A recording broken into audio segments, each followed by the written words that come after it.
नसीहतें, एक सोच बदलने वाली कहानी। एक दफा एक नौजवान अपनी गरीबी और मुसीबतों से तंग आकर एक दौलतमंद आदमी की गुलामी करने चला गया। उसने मालिक से कहा, मैं आपकी हर बात मानूंगा, बस मुझे सिर्फ 3 साल तक रोजी दो।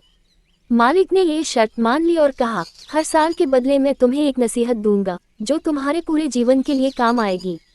पहली नसीहत। 1 साल बाद। 1 साल की मेहनत के बाद मालिक ने उसको पहली नसीहत दी, जल्दी फैसला मत करो वरना तुम अफसोस करोगे। नौजवान ने इस बात को अपने जहन में बिठा लिया। दूसरी नसीहत। 2 साल बाद। दूसरा साल भी गुजर गया। मालिक ने दूसरी नसीहत दी, हमेशा सच बोलना चाहे हालात कुछ भी हों। नौजवान ने इस बात को भी समझ लिया। तीसरी नसीहत। 3 साल बाद। तीसरा साल पूरा हुआ तो मालिक ने तीसरी और आखिरी नसीहत दी, जिस रास्ते पर बुराई हो उस रास्ते पर मत जाना। अब नौजवान अपनी मेहनत की कमाई लेकर अपने घर लौट रहा था। रास्ते में उसने देखा कि एक छोटी सी गली का रास्ता मुख्तसर छोटा है, लेकिन लोग कह रहे थे कि वहां डाकू है। उसे तीसरी नसीहत याद आई और उसने दूसरे रास्ते से सफ़र किया।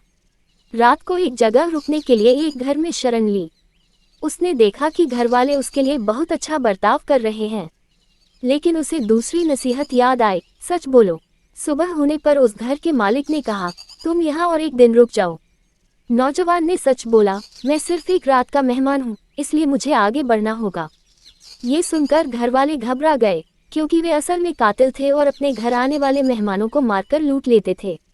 लेकिन इस बंदे की सच्चाई से प्रभावित होकर उन्होंने इसे छोड़ दिया। अंत में जब वह अपने घर पहुंचा तो देखा कि उसके माता पिता ने उसे मरा हुआ समझ लिया था और उसकी पत्नी किसी और से शादी कर रही थी। नौजवान गुस्से में भागा, लेकिन फिर पहली नसीहत याद आई, जल्दी फैसला मत करो वरना अफसोस करोगे। उसने सब किया और पूछा तो पता चला कि उसकी पत्नी की शादी उसके छोटे भाई से हो रही थी ताकि घर संभल सके। सबक। इस कहानी से हमें ये सीखने को मिलता है कि 1. जल्दी फैसला ना करो वरना अफसोस होगा। 2. हमेशा सच बोलो चाहे हालात कुछ भी हों। 3. जिस रास्ते या जगह पर बुराई हो उस रास्ते पर मत जाओ। ये 3 बातें इंसान की जिंदगी को बेहतरीन बना सकती हैं।